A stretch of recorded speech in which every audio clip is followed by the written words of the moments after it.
Hello दोस्तों। कैसे हो आप सब। आई होप अच्छे ही होंगे।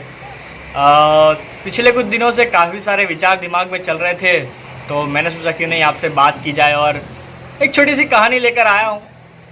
अगर आपको पसंद आए तो प्लीज़ शेयर कीजिएगा, और अगर कुछ भूल हो जाए मुझसे तो प्लीज़ माफ़ कीजिएगा, क्योंकि मैं बहुत अच्छा स्टोरी टेलर तो हूँ नहीं, लेकिन हमेशा कुछ ना कुछ नया ट्राई करने की कोशिश करता हूँ।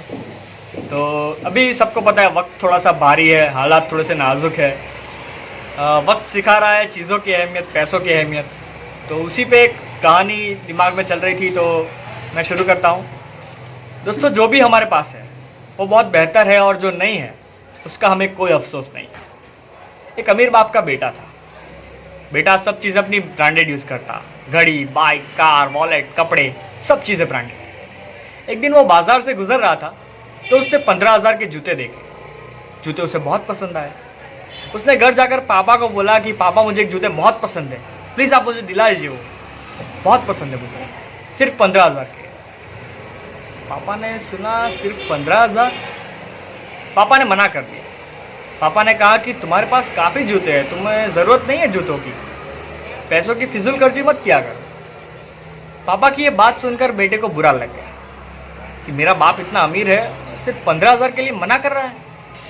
वो गुस्से में अपने कमरे में गया और उसके पास जितने भी जूते थे वो सारे जूते उठाकर खिड़की में से बाहर फेंक दिए, और अपने कमरे की बाकी चीज़ें भी इधर उधर करने लगा गुस्से में। जब ये कर रहा था तभी उसने एक आवाज़ सुनी, चोर चोर चोर। उसने खिड़की में से झाँक कर देखा तो एक चोर उसकी ब्रांड न्यू बाइक चुरा कर भाग रहा है। वो बौखला गया। उसने कुछ भी सोचे बिना उस चोर के पीछे भागने का फैसला किया, और वो भागा, और वो भागते भागते घर से बहुत दूर आ गया। दोस्तों, गर्मी का वक्त था, सड़क पूरी गर्म थी, और उसने पैर में कुछ भी नहीं पहना था। तभी उसके पैर जलने लगे। आसपास कोई भी नहीं था, सड़क भी पूरी खाली थी। अभी वो कहीं से छांव ढूंढने की कोशिश कर रहा है, छांव ढूंढ रहा है। तभी उसने देखा कि सड़क के दूर किनारे एक पेड़ है, तो उसने वहां जाने का फैसला किया और वो भागा। तभी उसके पैर में एक लोहे की नोकीली चीज चुभ गई। अब वो ठीक से चल भी नहीं पा रहा था। वो जैसे तैसे करके वो पेड़ के नीचे पहुंचा और वहां जाकर बैठ गया। अब वो इंतज़ार कर रहा है कोई आए उसे मदद करे। उसके पास ना तो सेलफोन था ना कुछ था। वो इंतज़ार कर रहा था, तभी सड़क से एक मजदूर और उसका बेटा जा रहे थे। उसने उस मजदूर को आवाज़ लगाई कि हेलो, प्लीज़ हेल्प मी। मजदूर और बेटा उसके पास आए, और मजदूर ने उसके पैर में नोकीली चीज़ चुभने की वजह से जो खून बह रहा था वो खून देखा, और अपने बैग में से कपड़ा निकाला और पैर पे लपेट लिया, और खून ऐसे बंद किया। उस लड़के ने बताया कि मैं ऐसे चोर के पीछे भाग रहा था, मेरी ब्रांड न्यू बाइक चुरा कर भाग रहा था चोर, और मैं आया और मेरे पैर में से नोकीली चीज़ चुभ गई, और अभी मैं घर कैसे जाऊँ, ना मेरे पास सेलफोन है ना कुछ है। तो वो मज़दूर ने उसकी बैग में से अपनी पुरानी चप्पल निकाली। चप्पल पूरी तरह से घिस चुकी थी। वो मज़दूर ने उस लड़के को चप्पल दी और कहा कि भाई साहब, एक काम कीजिए, आप ये मेरी चप्पल आप पहन के जाइए अपने घर। चप्पल उतनी तो अच्छी है कि आप घर आसानी से पहुंच जाएंगे, थोड़ी पुरानी है लेकिन इसमें आपका काम बन जाएगा। वो बेटा, जो लड़का था, वो देखता रहा। उसने चप्पल पहनी और अपने घर गया।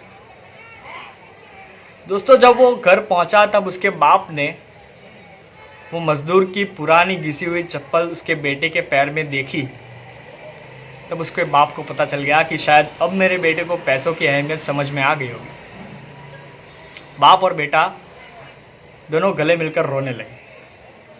दोस्तों, कहानी ये कहती है कि वो लड़का जिसने 15,000 के जूते के लिए अपने पास जो बाकी के जूते थे वो भी खिड़की में से बाहर फेंक दिए, और वो मज़दूर जिसने पुरानी घिसी हुई चप्पल भी संभाल कर रखी थी, वो उस बेटे को काम आई, और वो मुश्किल हालात में अपने घर पहुंच सका। दोस्तों, वक्त भी अभी ऐसा ही है। हमें चीज़ों की अहमियत सिखा रहा है, पैसों की अहमियत सिखा रहा है। बस ज़रूरत है थोड़े इंतज़ार की, थोड़े धैर्य की, सब कुछ सही हो जाएगा। और जैसा कि इरफान सर ने अपने लास्ट मैसेज में कहा, हमारे पास पॉजिटिव रहने के अलावा कोई रास्ता भी नहीं है। तो इसी के साथ मेरी कहानी ख़त्म करता हूँ। अगर आपको पसंद आई हो तो प्लीज़ शेयर कीजिएगा, और अगर मुझसे भूल हुई हो तो प्लीज़ मुझे माफ़ कीजिएगा। तो चलिए मिलते हैं अगले वीडियो में।